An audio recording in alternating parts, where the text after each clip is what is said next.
जरा सोचिए, अगर मैं आपसे कहूं कि एक विदेशी राजा जिसने पूरी दुनिया जीत ली थी, वो भारत आया, लेकिन भारत ने उसे झुका दिया। क्या आप जानते हैं वो कौन था?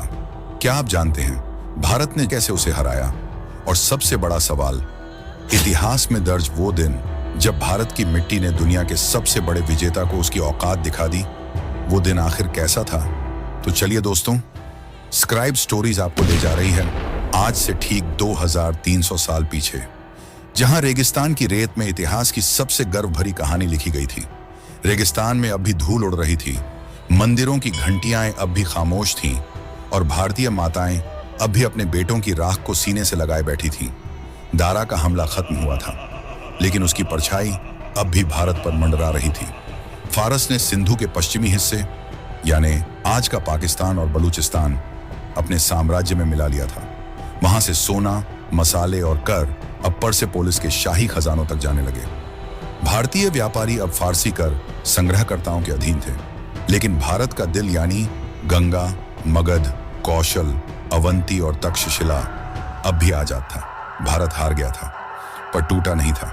दोस्तों, अगर आपने हमारी पिछली कहानी नहीं देखी, जहां से यह सब शुरू हुआ था, जहां दारा महान ने पहली बार भारत की धरती को ललकारा था, तो उस कहानी का लिंक इस वीडियो के डिस्क्रिप्शन और पिन कमेंट में दे दी है, तो उसे भी जरूर देखिए, क्योंकि वहीं से शुरू होती है भारत पर विदेशी आक्रमणों की वो काली गाथा, जिसका अगला अध्याय आप अभी देखने जा रहे हैं। तो दोस्तों, सालों बीत गए और समय ने फिर से करवट ली। 330 ईसा पूर्व फारस का वो विशाल साम्राज्य, जिसे कभी दारा महान ने खड़ा किया था, अब कमजोर हो चुका था और पश्चिम की दिशा से उठी एक आंधी मकदूनिया यानी मैसेडोनिया का एक युवा राजा, जिसका नाम था Sikandar Alexander the great. Sikandar ने दारा तृतीय को हराया, फारस को कुचल दिया। दुनिया अब उसके कदमों में थी, पर उसकी निगाहें ठहर गईं। सिंधु नदी के उस पार भारत पर उसे वहीं 326 ईसा पूर्व सिकंदर अपनी विशाल सेना के साथ सिंधु पार करता है, हजारों सैनिक, घोड़े, ऊंट और हाथियों के साथ। भारत की धरती पर उसकी तलवार की चमक पहली बार पड़ी, पर समय अब बदल चुका था। दारा के समय छोटे छोटे जनपदों में बटे भारत को आज अपना एक भारतीय राजा मिल गया था, राजा पौरस। पंजाब का शेर, जिसकी ऊंचाई जितनी बड़ी थी, उसकी हिम्मत उससे भी ऊंची थी। झेलम नदी के किनारे वो युद्ध हुआ जो आज भी इतिहास के पन्नों में लहू से लिखा है। घोड़ों की टापें आसमान तक गूंज उठी, हाथियों की चिंगाड़ ने धरती हिला दी और तलवारों की टकराहट ने हवा को चीर दिया। सिकंदर ने जीत तो हासिल की, लेकिन उस जीत में गर्व नहीं था, थकावट थी, खून था और हैरत थी, क्योंकि पहली बार उसने देखा भारतीय कभी झुकते नहीं। सिकंदर घायल था, उसकी सेना थक चुकी थी। जब उसने आगे बढ़ने की कोशिश की, तो उसके ही सैनिकों ने बगावत कर दी।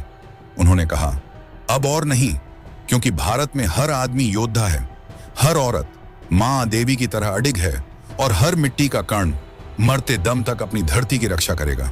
सिकंदर को वापस लौटना पड़ा।